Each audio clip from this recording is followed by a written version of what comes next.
안녕하세요, 팩스토로입니다. 오늘은 연말을 맞이하여 조금은 색다른 영상을 만들어 보았는데요. 바로 삼국시대 최강의 장수 7명을 뽑아 순위를 매겨보았습니다. 먼저 지난번 커뮤니티를 통해 최강의 장수를 추천해주신 많은 분들께 감사의 말씀을 드립니다. 이 영상은 추천해주신 의견을 바탕으로 하여 제작하였습니다.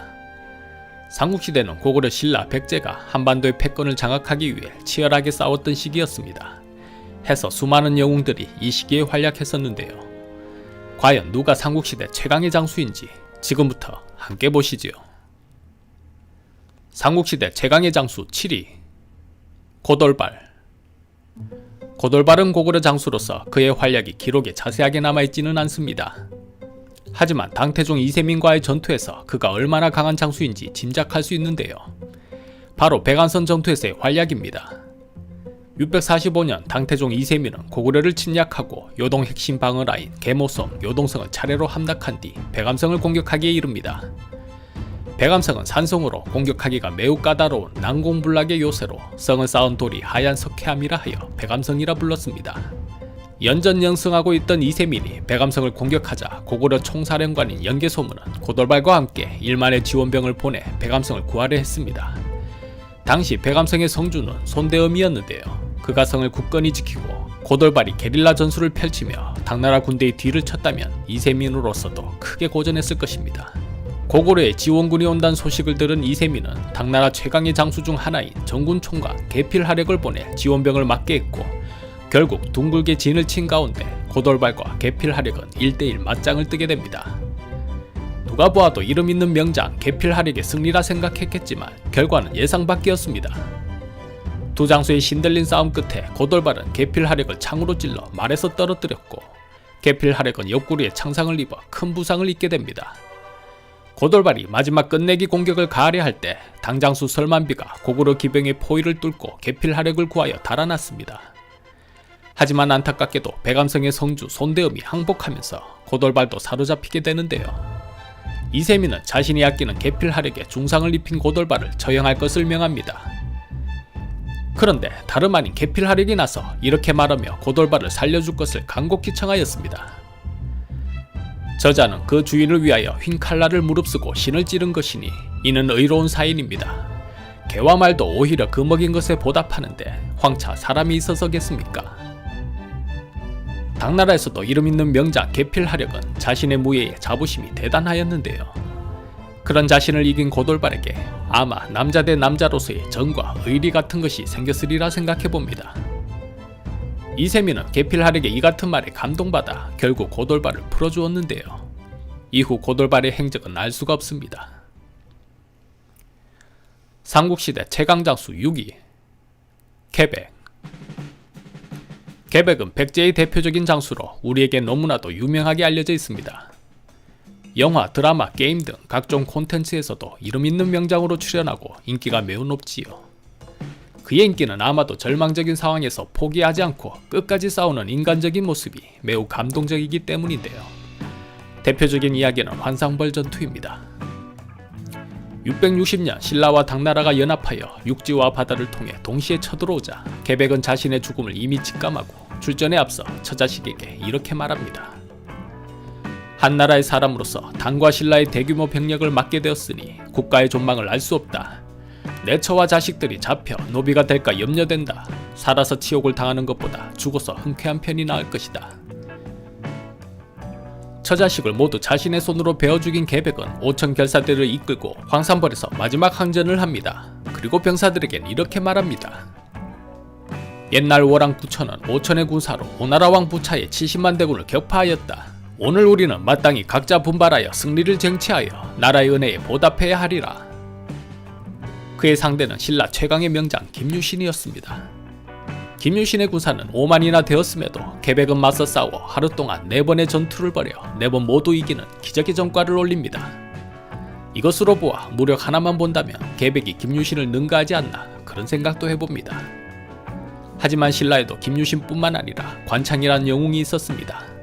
결국 계백은 수적 열세를 극복하지 못하고 5천 결세대와 함께 장렬히 전사하고 곧이어 백제는 멸망하게 됩니다.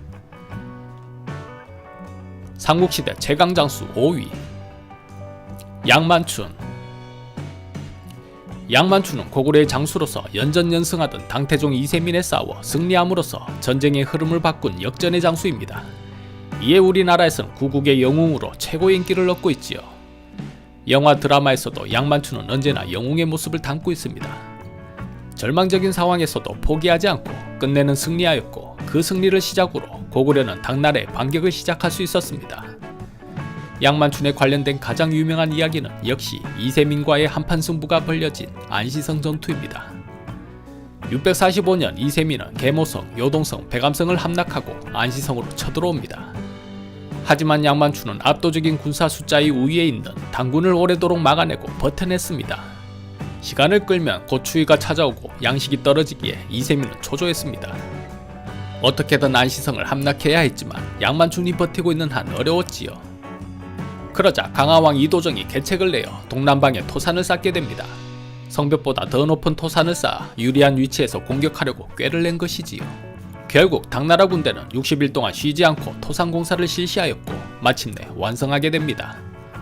그런데 얼마 후 토산이 무너져 버렸는데 양만춘은 이 기회를 놓치지 않고 군사를 출전시켜 토산을 빼앗게 됩니다. 결국 겨울은 오고 양식은 떨어져 보급에 문제가 생긴 이세민은 총퇴각을 명하지 않을 수 없었습니다.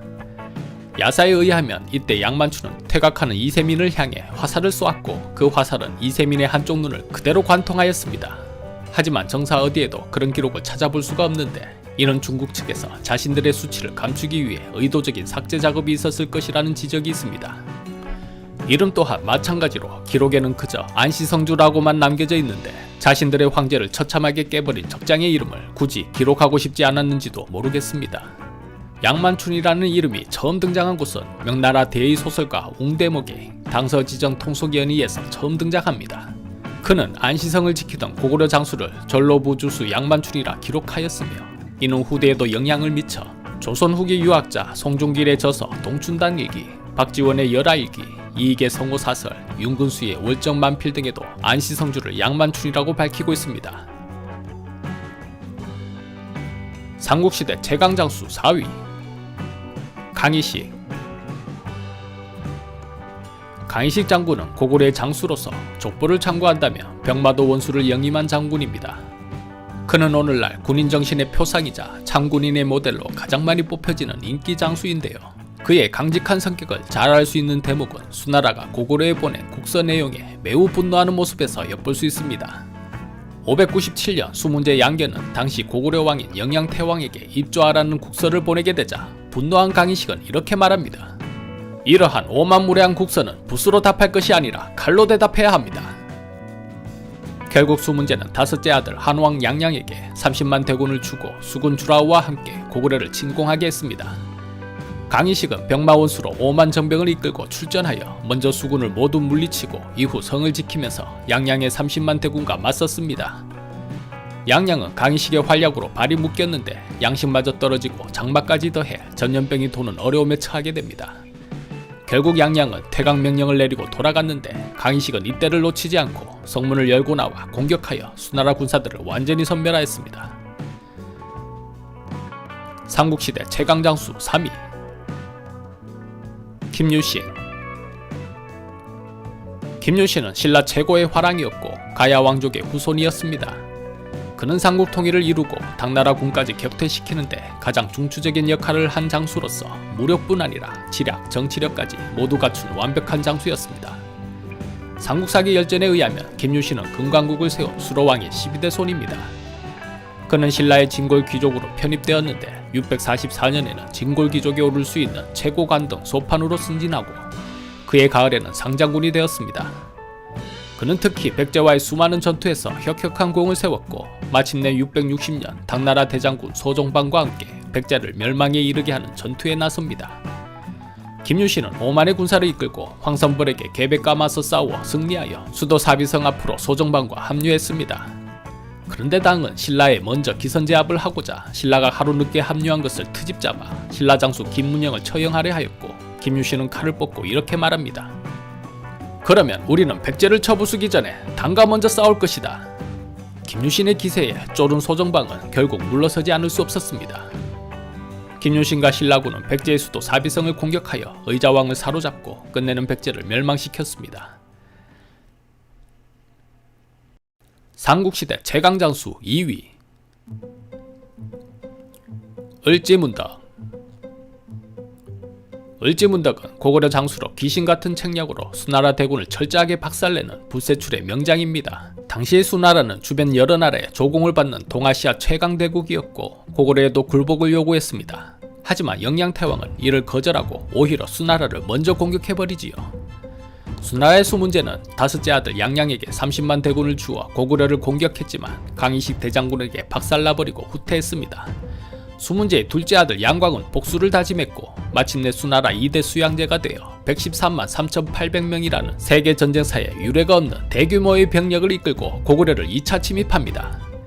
하지만 1차에서 강희식 장군이 있었다면 2차에서는 을지문덕 장군이 있었습니다. 요동성에서 발이 묶인 수양제가 30만의 별동대를 편성하여 우중문으로 하여금 평양성을 직공하려 했지만 수나라 별동대에 식량이 부족함을 간파한 을지문덕은 거짓 항복하며 시위를 끌다가 고구려 진영으로 돌아갑니다. 뒤늦게 속은 것을 알고 우중문이 공격명을 내렸고 을지문덕은 전력을 다하지 않고 7번 싸워 7번 물러나며 또다시 지연수를 펼칩니다. 이에 식량이 다한 데다 지칠 대로 지친 수나라 병사들은 싸울 의지가 남아있지 않았습니다. 상황을 파악한 을지문덕은 시를 적어보내 적의 심리에 결정타를 날립니다. 그대의 귀신같은 전략은 하늘의 이치 천문을 다하였고 신묘한 계책은 땅의 이치를 통달했구나. 전쟁에 이겨서 그 공이 이미 높으니 만족함을 알고 그만 돌아가는 것이 어떠한가. 이 글을 읽은 우중문은 자신의 상황을 을지문덕이 모두 알고 있다 여겨 퇴각하지 않을 수 없었는데 을지문덕은 이 퇴각마저 미리 계산해 두었습니다. 수나라 병사들은 방진을 치며 퇴각하였고 을지문덕은 적들이 살수에 이르기를 기다렸다가 총공격을 가하여 수나라 병사들을 모조리 박살내었습니다.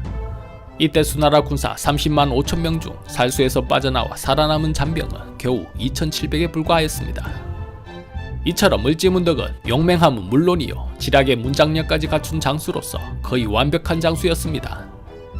혈혈단신으로 적진에 찾아가 거짓 항복하여 기만수를 펼치는 대담함을 보였고 시를 지어 우중문의 퇴각을 유도하는 고도의 심리전과 문장력을 갖추었을 뿐만 아니라 적들이 퇴각하면 살수에서 끝내기 공격을 가하겠다는 계책까지.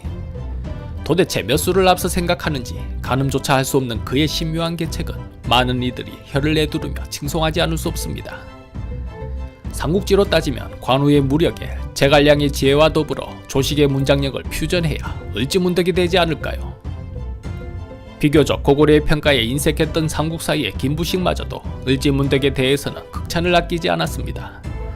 다음은 삼국사기 을지문덕 열전의 내용입니다. 을지문덕은 자질이 침착하고 굳세며 지략이 있었고 아울러 문장을 짓고 해석할 수 있었다. 양제가 요동의 전쟁에서 동원한 군대의 규모는 유례를 찾아볼 수 없이 대단했다. 고구려는 한쪽 지역의 작은 나라였지만 이를 막아냈다. 스스로 지켜냈을 뿐만 아니라 그 수나라 군대를 거의 섬멸하였으니 이것은 을지문덕 한 사람의 힘이었다. 춘추자시전에서는 군자가 있지 않으면 그 어찌 나라가 존재할 수 있겠는가라고 하였는데 참으로 옳은 말이다. 단제 신채호의 을지문덕전에서는 이렇게 말했습니다. 땅의 넓이는 그 10분지 1에도 미치지 못하고 인구는 그 100분지 1에도 미치지 못하는 고구려가 저 수나라를 대적하여 하였으니 그 기계는 비록 장하나 그 방도는 심히 위태로웠다.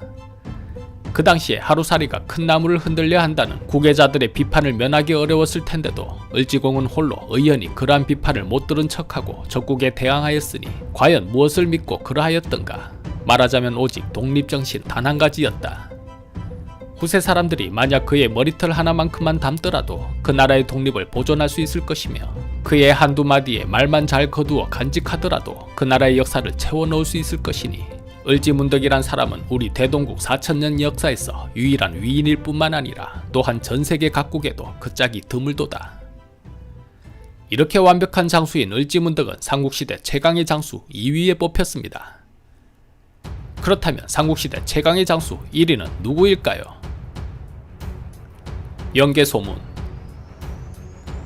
연개소문은 고구려의 장수로 동부대인 연태조의 아들로 같은 지위를 계승받았습니다. 삼국사기에는 천개소문이라고 하고 있는데요. 이는 중국의 기록인 천시를 그대로 따랐기 때문입니다. 중국에서는 피희, 즉 국왕이나 성인이 쓰는 이름, 연호 등을 피하는 관습으로 당고조 이연의 휘를 피하기 위해 연시를 천시로 읽었는데요. 이는 조선 후기쯤에서야 바로 잡았습니다. 연개소문은 642년 영유왕으로부터 천리장성의 축조를 명받고 이를 총괄하는 임무를 맡았었는데요. 당시의 신료들은 당나라의 온건파였고 강경파인 연개소문의 힘을 너무도 두려워한 나머지 의도적으로 그를 변방으로 내쫓고 제거하려는 계획을 세운 것으로 보입니다. 하지만 연개소문은 이를 눈치채고 오히려 역습을 시도하여 대신 100여 명을 죽이고 영유왕도 시해하게 됩니다. 그는 보장왕을 새 임금으로 옹립하고 스스로 망리지라는 직책에 올랐습니다. 이 소식을 들은 당태종 이세민은 연개소문을 가리켜 자기 임금을 죽이고 국정을 문란케 하는 역적이라 욕하며 고구려 공격을 결심합니다. 644년 6월 당은 공속무기를 총동원하여 선발대 50만 명의 정예군을 편성해 공격하기 시작합니다. 앞서 수나라 병사 113만 명에 비해 적다고 생각할 수 있겠는데요. 이는 수나라 100만 대군이 병사의 수가 너무 많아 식량난을 겪으며 고전한 것을 거울 삼아 이세민은 병사의 숫자보다는 최신급 공속무기 위주로 최정예 병만 이끌고 속전속결로 고구려를 치는 것을 계획한 것입니다. 그래도 후속병력 장량의 상륙군과 수송부대를 합친다면 당태종의 군사도 100만에 이르는 부대였습니다. 이세민의 공격은 성공적이었습니다. 고구려가 자랑하는 요동 방어 라인인 계모성, 요동성, 백암성은 차례대로 함락하고 안시성을 공격하기에 이릅니다. 그러나 안시성주가 당의 공격을 몇 개월간이나 막아내자 이때부터 전쟁의 흐름은 완전히 바뀌게 됩니다. 645년 10월 당태종은 추위가 오고 군량이 떨어질 것을 두려워하여 마침내 철군을 명합니다. 방어전술을 구사하던 연개소문은 여기서부터 대반격을 시작합니다. 당나라는 요동지역 고구려군의 반격을 의식하여 늪지대인 요택을 통해 퇴각하였습니다. 연개소문은 이때를 놓치지 않고 반격을 가하여 상당한 피해를 입힌 것으로 보이는데요. 당서에서는 그저 군사들이 추위에 동사하여 죽었다고 축소하여 기록하고 있습니다. 근대 역사학자인 신채호는 이를 두고 이세민이 패배의 수치를 감추고자 자신의 정과는 부풀리고 피해는 최소화하였다고 비판하였고, 조선 상고사에서는 연개소문이 베이징 일대 중국 내륙까지 당태종이 이세민을 추격했다고 주장했습니다. 그런 이유 때문인지 연개소문이 중국 내륙까지 당태종을 추격한 이야기는 정사에는 없고 오직 야사와 전설로만 전해지고 있습니다. 또한 중국인이 사랑하는 여러 경극에서도 연개소문이 등장하는데, 그들의 입장으로 이세민이 주인공에다가 영웅이며 연개소문이 악연으로 등장하지만 하나같이 연개소문을 끝판대장 캐릭터로 두려워하고 그 존재를 무겁게 여기고 있습니다. 연개소문의 추격으로 죽기 일보 직전까지 몰린 이세민은 극적으로 나타난 설인기에 의해 겨우 목숨을 구하고 우물가에 몸을 숨겨가며 탈출에 성공하는데요. 경극에 비친 연개소문은 비도를 5자루나 등에 차고 푸른빛의 얼굴에 근엄한 얼굴로 그려지고 있습니다. 삼국시대 최강의 장수를 추천해주신 많은 분들이 을지문덕보다 연개소문을 더 선택하신 이유는 아마 이 때문이라고 생각됩니다. 을지문덕은 살수대첩에서 큰 승리를 거두었지만 더 이상 추격하지는 않았는데, 연개소문은 중국 본토까지 쫓아가 반격하였으니 장수로서의 대담함과 용맹함을 높이 평가하지 않을 수 없습니다. 그 결과 혼쭐이 난 이세민은 죽기 전 다시는 고구려를 공격하지 말라는 유언까지 남겼으니 연개소문의 힘이 얼마나 대단했는지를 알 수 있습니다. 오늘은 삼국시대 최강의 장수 7명을 뽑아보았는데요. 허락하신다면 다른 주제의 랭킹 영상도 만들어 보겠습니다. 시청해주셔서 감사합니다. 그리고 부끄러움이 많은 성격이어서 구독, 좋아요, 알림 설정 눌러주세요. 뿌잉뿌잉. 이런 말씀은 못 드리겠습니다.